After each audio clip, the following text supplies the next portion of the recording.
Hey everybody, this is Colby from M11 Offroad, and today I'm going to be showing you how to install our pillar light brackets on your 99 to 04 Jeep Grand Cherokee.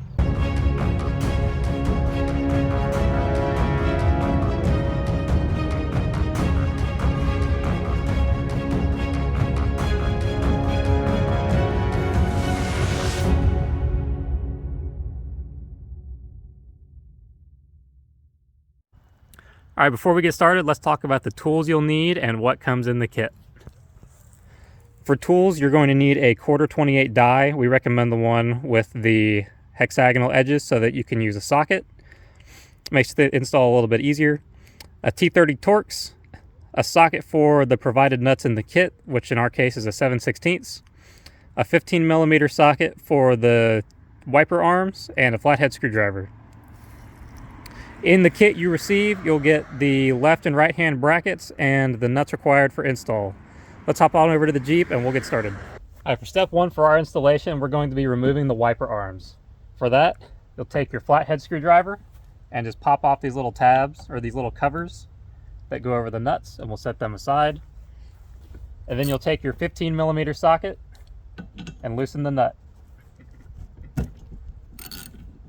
Once you crack it loose, it should be pretty easy to remove.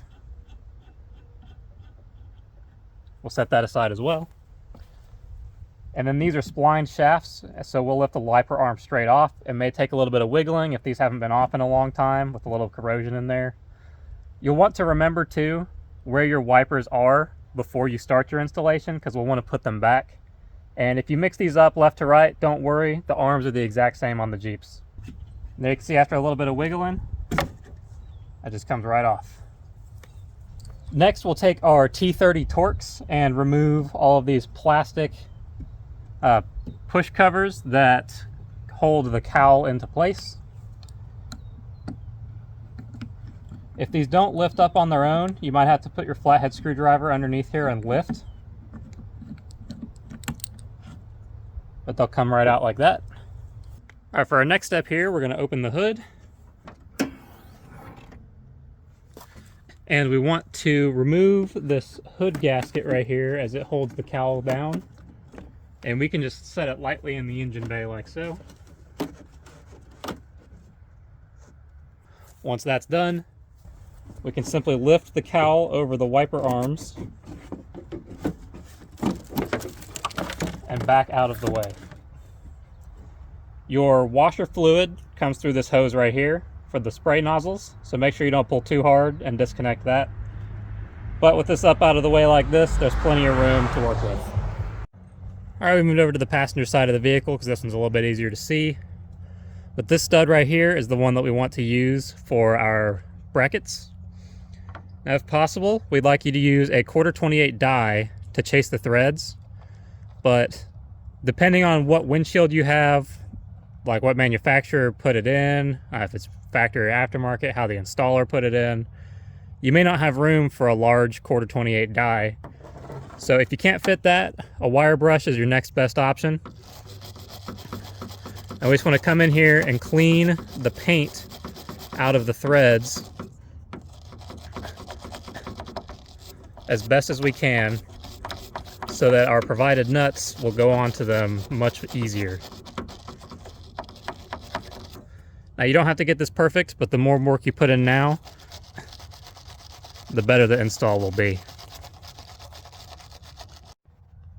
All right, for the next step, we're going to install our brackets. Now, depending on the condition of your plastic covers on the hinge right here, it might prevent you from putting the bracket in the very first time with the hood closed. So our preferred method is to open the hood. You see this Jeep has an aftermarket wire here, so we'll hold that up out of the way. And then we'll take our bracket, and this windshield actually comes down pretty low. Let me refocus that. So what we'll do is we'll slide the bracket under the windshield and then put it down into the stud. So you see right here, we'll put the corner under the windshield. Move our wire out of the way. And it sets down onto the stud just like that. We'll go ahead and do that from another perspective for you guys. So again, We'll slide the bracket under the windshield with our wire up out of the way. And then just find your stud. And it sets right down just like that. Now this aftermarket wire, I'm going to run over the top. And then once we do that, we'll take our provided nuts, grab one of them out. It'll go right onto this stud here.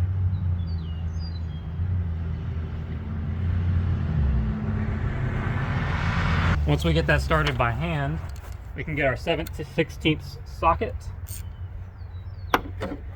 Go ahead and tighten that down. And on our driver's side here, we'll follow the same procedure. The bracket is much smaller because the stud is much closer to the edge. So again, we'll stick the bracket under the windshield, down onto the stud.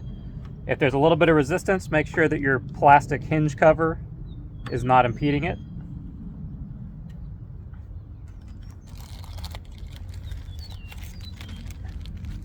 Then we'll grab our provided nut.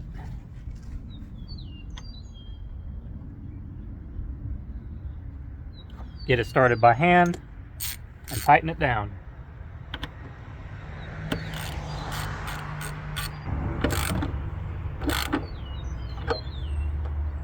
There we go. One thing to note when tightening down the driver's side is the Jeep does use seam sealer right below where this mounts here. So depending on what year your Jeep was built, you may have to clean some of that seam sealer up, grind it down a little bit. Just your personal preference for how you want the bracket to sit. But if you notice that your bracket is tilting at a weird angle, be sure to check how thick your seam sealer is underneath it. All right, once both of our brackets are installed, we can go ahead and reinstall the cowl panel. That's as easy as lifting it up over those wiper arms and aligning the holes.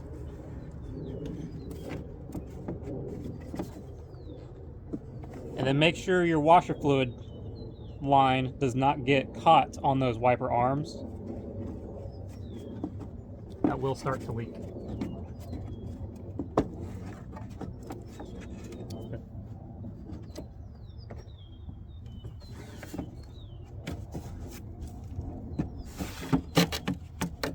And there's the center one there. Once this is complete, we can go ahead and reinstall our hood gasket here. And this is a good time to clean all this off while it's out. But this particular Jeep does not see the road, so it's going to stay the way that is.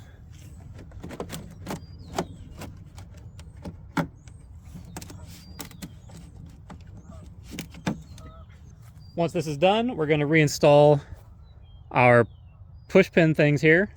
And to install them, you don't actually have to thread them back on. You can just push them down like a push pin.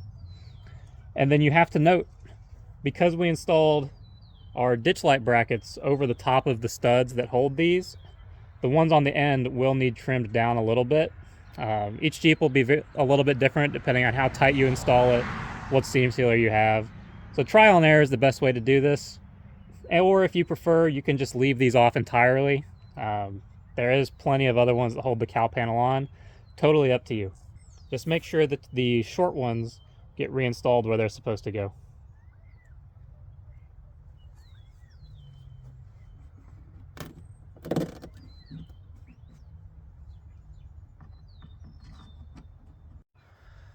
All right, once we have the cowl panel reinstalled, we'll go ahead and shut the hood lightly. Ensure that your brackets are adjusted in a way that doesn't interfere with your hinges. And then we'll reinstall our wiper arms. Like I mentioned earlier, the wiper arms are identical, so it doesn't matter which one goes on either side. Just make sure that you align the wiper to where it was before as you align the splines.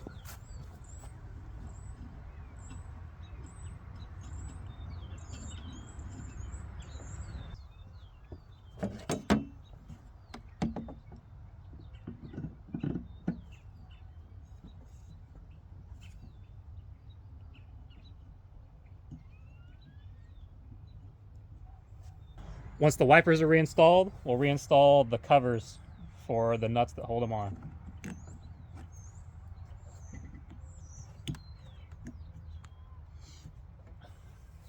And with that, our brackets are installed. One quick thing to note when you're running your wires to your lights, you come underneath this cowl panel here, but do not run your wires over the top of this right here, as that's where this hood strut rests when the hood is fully closed. And over time, this will take a toll on your wires. We recommend that you actually drill a hole here next to your washer fluid line and install a grommet to run your wires through this false firewall here for the cowl panel. Once you've got your brackets installed, you can install lights from mild to wild. Fortunately, these are very strong brackets and they're held to the vehicle very well, so you can install a little bit of everything. Thank you guys for watching our install video. Hopefully this was a big help. If you have any questions, please reach out to us via our website, which is going to be linked below in every video. Hope to see you on the trails.